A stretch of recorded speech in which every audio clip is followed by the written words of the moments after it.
टोलांडो welcome. तो video start होने से पहले मैं आप लोगों को एक बात पहले ही बता देता हूं कि इस वीडियो का पूरा क्रेडिट जाता है कल्चर्ड वेब और द अमागी भाई को। और आज से मैं एक नया चैलेंज स्टार्ट कर रहा हूं, जिस चैलेंज का नाम है 7 days 7 वीडियोस चैलेंज। यानी कि मैं 7 दिन तक 7 लगातार वीडियोस डालूंगा। तो देखते हैं हमारा ये चैलेंज कंप्लीट हो पाता है या नहीं। और जितने भी न्यू वॉचर्स हैं वो वीडियो को लाइक कर देना और चैनल को सब्सक्राइब कर देना, ताकि आप भी हमारे साथ इस चैलेंज में जुड़ सको। Let's start the video. तो क्या होता अगर ककाशी सेंसे ने कभी भी रिन के दिल में छेद ही नहीं करा होता, रिन को कभी मारा नहीं होता।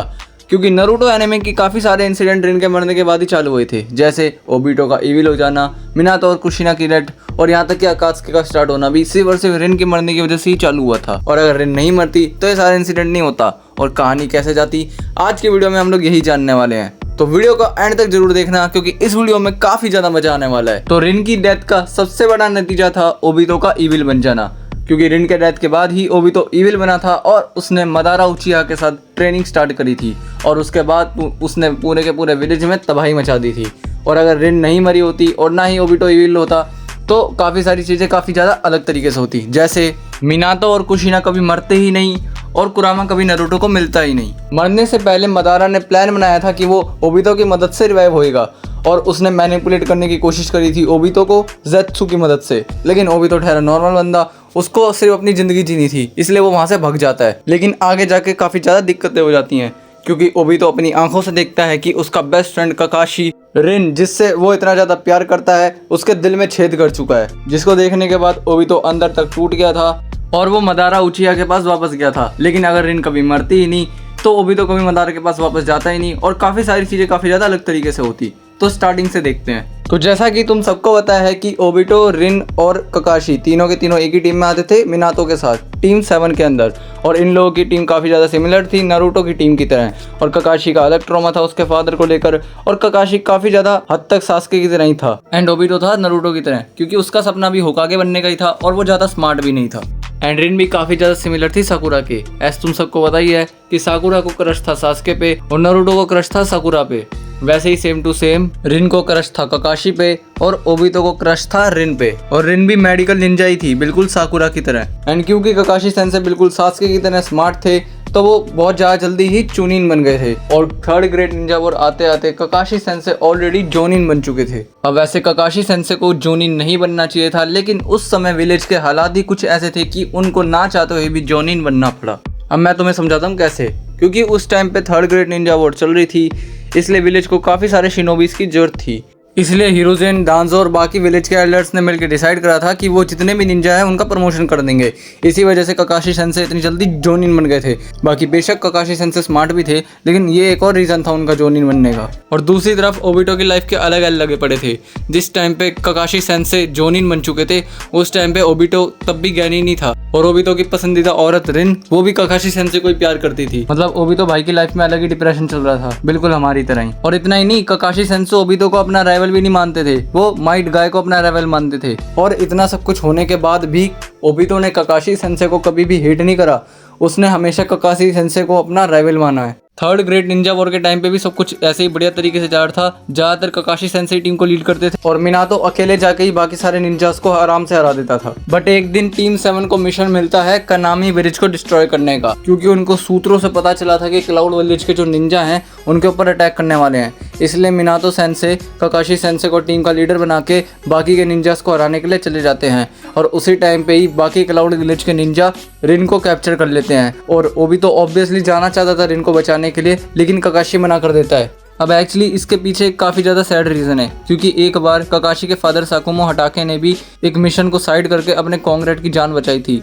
जिसके बाद कोनोहा के जितने भी लोग थे उन लोगों ने साकुमो हटाके को काफ़ी उल्टा सीधा कहा और उनको देशद्रोही कंसीडर कर दिया। उसके बाद साकुमो हटाके ने एक बहुत बड़ा फैसला लिया, जिसके बाद ककाशी सेंसे काफ़ी ज़्यादा ट्रॉमा में रहने लग गए। अब ओबितो वहाँ पे ककाशी सेंसे की बात नहीं मानता और वो रिन को बचाने के लिए चले जाता है। जिसके बाद ककाशी सेंसे को भी रियलाइज़ होता है कि उसको अपने दोस्त की जान बचानी चाहिए, इसलिए वो भी ओबितो के साथ चलते हैं। और उसके बाद जब वो दोनों जाते हैं, वो वहाँ पर जाके लड़ाई करने लगते हैं। और लड़ाई के वक्त ककाशी सेंसे की एक आंख डैमेज हो जाती है, जिसके बाद ओबितो के ऊपर वो पत्थर गिर जाता है। और जब ओबितो को लगता है कि अब उसकी लाइफ यहीं पे ख़त्म होने वाली है, तो वो ककाशी सेंसे को कहता है कि मैं तुम्हारे जोनिन बनने का गिफ्ट देना चाहता हूँ, मेरी आंख ले लो। जिसके बाद वो अपनी शारिंगान वाली आंख ककाशी सेंसे को दे देता है। अब यहाँ पे ओबितो ककाशी को कहता है कि तुम मेरे से वादा करो कि तुम रिन को कुछ भी नहीं होने दोगे। जिसके बाद ककाशी वादा करता है। उसके बाद वो लोग वहाँ से चले जाते हैं। तभी उनके ऊपर वापस से निंजा अटैक कर देते हैं, लेकिन मिनातो उनको वहाँ से बचा लेता है और मिनातो बताता है कि उनका जो मिशन था कनामी विलेज को डिस्ट्रॉय करने का, वो कंप्लीट हो चुका है। और इसी टाइम पे मदारा ओबितो को अपने अड्डे पे लाता है और उसकी जान बचा के अपने कुछ लेजेंडरी डायलॉग मार के उसको मैनिपुलेट करने की कोशिश करता है। Wake up to reality. अब मदारा यहाँ पर ओबितो को समझा रहा होता है कि देख कैसे तेरी पूरी की पूरी लाइफ में दुख दर्द और पीड़ा ही है। वो ओबितो को समझाने की कोशिश कर रहा होता है कि कैसे वो इन्फिनिटी सुकियोमी का यूज़ करके सारे के सारे लोगों का ड्रीम पूरा कर देगा। और यहाँ पे ओबितो को मदारा की घंटे बस समझ नहीं आ रही होती है। वो बस यहाँ से जैसे तैसे करके भागने की कोशिश करता है। अब ज़ेत्सु आके ओबितो को बताता है कि रिन और ककाशी की जान खतरे में है। एक्चुअली में ये सारा का सारा प्लान मदारा का ही था। उसी का प्लान था कि वो थ्री टेल्स इसूबो को रिन की बॉडी के अंदर कुछ ऐसे तरीके से सील करेगा कि जैसे ही वो विलेज के अंदर जाए वो इसूबो खुल जाए और पूरे विलेज को डिस्ट्रॉय कर दे, ताकि ओबितो को रियलाइज़ हो कि उसकी ज़िंदगी में कितना दुख दर्द और पीड़ा है और वो मदारा की बात को मान जाए। अब यहाँ से टाइमलाइन में डिफरेंस आना चालू हो चुका है। अब जैसे ही ओबितो जाता है बैटल फील्ड के अंदर, वो देखता है कि ककाशी सारे के सारे शिनोबीज से लड़ रहा होता है। और इसी टाइम पे रिन को रियलाइज़ होता है कि वो जैसे ही विलेज के अंदर जाएगी उसके अंदर का टेल्ड बीस्ट जाग जाएगा और वो पूरे विलेज को डिस्ट्रॉय कर देगा। अब रिन पहले की तरह ही विलेज को बचाने के लिए ककाशी की चिदोरी के आगे आती है और अपने अंदर छेद करवा लेती है। पर अब तुम लोग मान लो कि ककाशी सेंसे कैसे भी करके अपनी चिदोरी को रोक लेते हैं और रिन नहीं मरती। और उसी टाइम पे ओबितो एंट्री मारता है फाइट के अंदर। और अब यहाँ पे ओबितो और ककाशी सेंसे मिलके सारे के सारे शिनोबिस को आराम से हरा देते हैं, क्योंकि एनिमे के अंदर भी ओबितो ने आराम से सारे के सारे शिनोबिस को हरा दिया था। बट अब तक ककाशी सेंसे और रिन को रियलाइज़ नहीं होता कि ओबितो ही है। वो यही सोच रहे होते हैं कि आखिरकार ये बंदा कौन है जो उनकी मदद कर रहा है। अब यहाँ पर ककाशी सेंसे ओबितो को उसका दिया हुआ वादा पूरा करने के लिए इससे बंदे से पूछेंगे कि तू आखिर है कौन। और उसी टाइम पे ओबितो अपने जत्सु वाला मास्क निकालकर उन लोगों को अपनी शक्ल दिखाएगा, जिसको देखने के बाद ककाशी और रिन दोनों के दोनों काफ़ी ज़्यादा शॉक हो जाएंगे और वो काफ़ी ज़्यादा हैप्पी हो जाएंगे कि ओबितो अब तक जिंदा है। फिर वो उससे पूछेंगे कि आखिरकार तू अब तक जिंदा कैसे और ये सब कैसे हुआ। फिर ओबितो सारी की सारी बात बताएगा कि मदारा का प्लान क्या था इन्फिनिट सुकियोमी रिनेगान को लेके, और उसके बाद ककाशी सारी बात समझ जाएगा। बट अब ककाशी सेंसे और ओबितो के सामने एक बहुत बड़ी प्रॉब्लम आ चुकी है, जो कि है रिन के अंदर का थर्ड टेल बीस्ट यानी कि इसूबो। अब रिन यहाँ पे ककाशी और ओबितो को बता देगी कि जैसे ही वो विलेज के अंदर जाएगी उसके अंदर का थर्ड टेल बीस्ट एक्टिवेट हो जाएगा और पूरे के पूरे विलेज के अंदर तबाही मचा देगा। जिसको सुनने के बाद ककाशी और ओबितो दोनों एक ही साथ एक ही बार रिप्लाई करेंगे कि हम लोगों को मिनातो की जरूरत चाहिए। फिर वो मिनातो के पास जाएंगे और ऐसा तुम सबको पता है कि मिनातो की बीवी खुद 9 टेल बीस्ट की जिंचुरी की है, तो वो कुशिना के पास जाएंगे उसकी मदद लेने के लिए। बट सील को सही करने से पहले वो लोग जाएंगे हिरोशिन सारुतोबी के पास उसकी परमिशन लेने के लिए। और इसी टाइम पे ओबितो और रिन अकेले में होंगे और इनको खुद टाइम मिलेगा बातचीत करने का। अब रिन यहाँ पे ओबितो को सारी बात बता देगी कि ककाशी ने उसको बता दिया है कि ओबितो तुम मेरे को पसंद करते हो। जिसको सुनने के बाद ओबितो काफ़ी ज़्यादा शौक हो जाएगा। उसके बाद रिन उसको पूछेगी कि क्या तुम्हारे को रिग्रेट है कि तुमने मेरी जान बचाई और तुम्हारी हाफ बॉडी ऐसी होगी। जिसको सुनने के बाद ओबितो कहेगा कि अगर तुम्हारी जान बचाते बचाते मेरी दूसरी बॉडी भी ऐसी हो जाती तो मेरे को कोई रिग्रेट नहीं है। अब बेशक रिन को काफ़ी ज़्यादा क्रश था ककाशी के ऊपर, लेकिन अब ककाशी के ऊपर से रिन को शिफ्ट होकर ओबितो के ऊपर क्रश आने लगेगा। जिसके बाद ओबितो की लाइफ का सपना पूरा हो जाएगा। एंड फिर कुछ टाइम बाद मिनातो और ककाशी आएंगे हिरोशिन सारुतोबी को लेके और साथ ही साथ कुशिना को लेकर। जिसके बाद कुशिना रिन के ऊपर 8 टाइग्राम सील डाल देगी। जिसके बाद रिन ऑफिशियली इसूबो यानी कि थर्ड टेल बीस्ट की जिंचुरी की बन जाएगी। अब टीम 7 विलेज के अंदर एंट्री लेती है, लेकिन उनको काफ़ी ज़्यादा डर लग रहा होता है कि कहीं इसूबो अनसील ना हो जाए। लेकिन एस कुशिना काफ़ी ज़्यादा एक्सपर्ट है सीलिंग जुत्सु को लेकर, तो ऐसा कुछ भी नहीं होता। जिसके बाद ककाशी हिरोशिन के पास जाकर उसको मदारा के बेस के बारे में बता देता है। जिसके बाद हिरोशिन एनबू के काफ़ी सारे लोगों को भेजता है मदारा के बेस के पास, लेकिन वहाँ पर उनको कुछ भी नहीं मिलता। और फिर टीम 7 वापस से नॉर्मल तरीके से चलने लग जाती है। थोड़े टाइम बाद ओबितो और ककाशी एनबू में ज्वाइन हो जाते हैं और फिर उसके थोड़े टाइम बाद खबर आती है कि मिनातो को होकागे बना दिया गया है और कुशिना प्रेग्नेंट है। जिसके बाद ओबितो और ककाशी की ड्यूटी लगाई जाती है कुशिना की प्रोटेक्शन के लिए।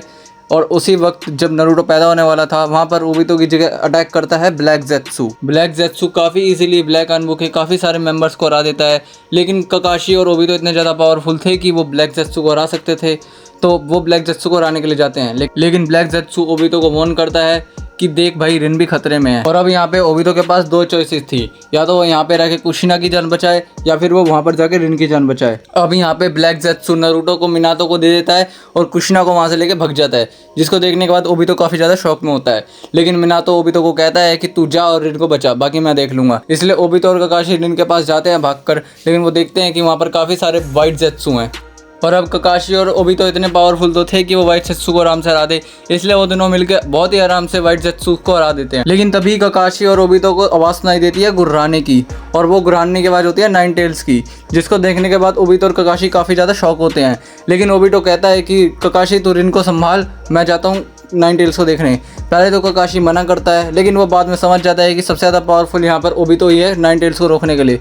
इसलिए यहाँ पर ओबितो भागा भागा नाइन टेल्स के पास जा रहा होता है, और वो जाते जाते यही सोच रहा होता है कि बस कुशिना को कुछ ना हुआ हो। और वो जैसे ही नाइन टेल्स के पास जाता है, वो एक चीज़ नोटिस करता है कि नाइन टेल्स काफ़ी ज़्यादा दूर टेलीपोर्ट हो चुका है, फ्लाइंग थंडर गॉड की वजह से। एक्चुअली में मिनातो ने नाइन टेल्स को विलेज से काफ़ी ज़्यादा दूर टेलीपोर्ट कर दिया था ताकि विलेज डैमेज ना हो, लेकिन इसी वजह से ओबितो को और ज़्यादा देरी हो जाती है नाइन टेल्स के पास जाने में। और जब तक ओबितो वहाँ पर पहुँचता है, मिनातो ने रिपेयर डेथ सील यूज़ करके आधा कुरामा नारुतो के अंदर सील कर दिया था, और वहीं पर ही तभी कुरामा मिनातो और कुशिना के ऊपर अटैक कर देता है, जिसकी वजह से मिनातो और कुशिना ओबितो की आंखों के आगे मर जाते हैं। और इसका सबका ब्लेम ओबितो अपने ऊपर लेने लगता है, एंड अपने सेंसे को अपनी आंखों के आगे मरते हुए देखने की वजह से उसका और ककाशी का मांगेक्यू शारिंगन एक साथ एक्टिवेट हो जाता है। और अब ककाशी और ओबितो दोनों के दोनों रूट ज्वाइन कर लेंगे, लेकिन थोड़े दिनों बाद उनको पता चल जाएगा कि डांजो कितना बुरा है, इसलिए वो वापस हिरोजिन सारुतोबी के पास जाएंगे और आनबू ही ज्वाइन करेंगे।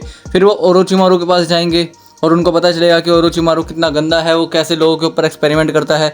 पिछली बार ककाशी अकेला गया था ओरोचिमारू को मारने के लिए, लेकिन वो मार नहीं पाया था। लेकिन अब की बार ओबितो भी ककाशी के साथ जाएगा, क्योंकि ओबितो के पास कामुई है और शारिंगन भी है, इसलिए ओबितो और ककाशी बहुत ही ज़्यादा आसानी से ओरोचिमारू को पकड़ेंगे और उसको हिरोजिन के हवाले कर देंगे।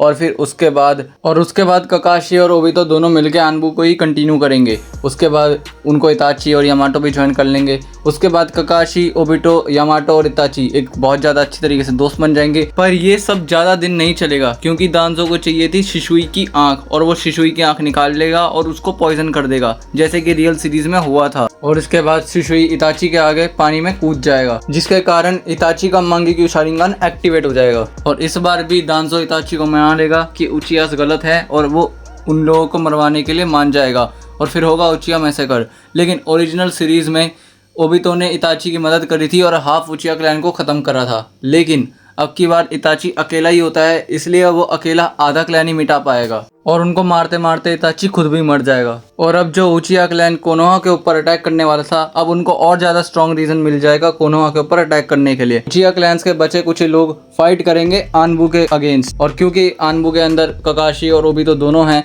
इसलिए उन दोनों को उचिया क्लैन के अगेंस्ट फाइट करना होगा। और बाकी आनबू और कोनोहा के सारे शिनोबीज मिलकर उचिया क्लैन को हरा देंगे, और फिर विलेज के अंदर सिर्फ एक ही शिनोबी बचेगा, एक ही उचिया बचेगा, जो होगा सास्के उचिया। और अब उचिया क्लैन के मैसेकर का दोष भी ओबितो अपने ऊपर ही ले रहा होता है, क्योंकि उसको पता था कि इन सब के पीछे दांजो है, लेकिन उसके पास कुछ प्रूफ नहीं था कि वो दांजो के खिलाफ जा सके, और इसीलिए ओबितो काफ़ी ज़्यादा डिप्रेस्ड होता है। लेकिन तभी रिन आती है और उसको डिप्रेशन से निकालती है। उसके बाद ककाशी और ओबितो रिटायर हो जाते हैं आनबू से, और अब कोनोहा की टीम्स को लीड करना स्टार्ट कर चुके हैं। लेकिन अब तक ओबितो और रिन काफ़ी ज़्यादा क्लोज आ चुके हैं, और वो लोग मैरिज कर लेते हैं। और फाइनली इनकी शादी के बाद ककाशी भी काफ़ी ज़्यादा खुश हो जाता है। और फाइनली अब टाइम स्किप होता है, और हम लोग देखते हैं नारुतो, सास्के और साकुरा अपने टीम लीडर का इंतजार कर रहे होते हैं, और उनका टीम लीडर और कोई नहीं, वो होता है ओबितो उचिया, जिसको खुद हिरोजिन ने चुना होता है। और उसके पीछे दो रीज़न होते हैं। पहला रीज़न तो ये कि ओबितो एक उचिया है, तो वो सास्के को आराम से हैंडल कर सकता है, मतलब उससे रिलेट कर पाएगा।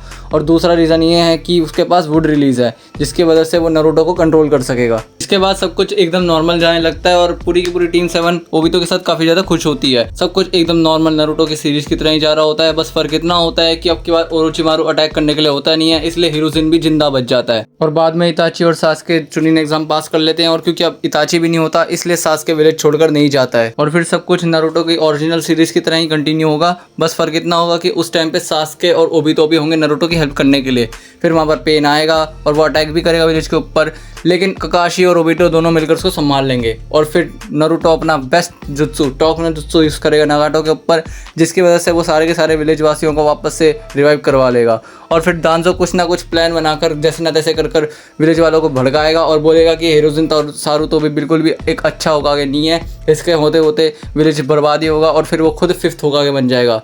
अब यहाँ पे ककाशी और ओबिटो दोनों को पता है कि हिरोजिन कितना गंदा इंसान है, लेकिन उनके पास कोई प्रूफ नहीं है, इसलिए वो उसको हटा नहीं सकते। और फिर थोड़े टाइम बाद रिन और ओबिटो का एक बच्चा होगा और अपने सेंसे को कंट्रीब्यूशन देने के लिए ओबिटो इस बच्चे का नाम रखेगा मिनातो उचिहा। आगे जाकर मदारा का भी रिवाइव ही नहीं होगा और ना ही 4th ग्रेट निंजा वॉर जैसा कुछ होगा, क्योंकि काबुटो के पास ओरोचिमारू होगा ही नहीं जो कि रीएनिमेशन जुत्सु यूज़ कर सके। और फिर काफ़ी ज़्यादा टाइम तक विलेज में शांति और अमन बना ही रहेगा और थोड़े टाइम बाद दांजो भी बुढ़ा हो जाएगा। इसके बाद नया होकागे चूज़ करने की बारी आएगी और अब फाइनली ओबिटो का होकागे बनने का सपना भी पूरा हो जाएगा और ककाशी सेंसे बन जाएंगे शैडो होकागे। मतलब इताची की तरह नहीं, जो विलेज के बाहर रह के काम करता हो वो विलेज के अंदर रहकर ही ओबिटो की छोटी मोटी मदद करवा देंगे। तो ऐसा होता अगर ककाशी सेंसे ने कभी भी रिन के दिल में छेद नहीं करा होता। तो आप लोगों को अगर ऐसा ही नारुतो से रिलेटेड कंटेंट कंटिन्यू चाहिए तो वीडियो को लाइक करके चैनल को सब्सक्राइब कर देना और जिस टॉपिक पे आपको कंटेंट चाहिए कमेंट में बता देना, मैं उसी टॉपिक पे वीडियो बना दूंगा। और भाई प्लीज़,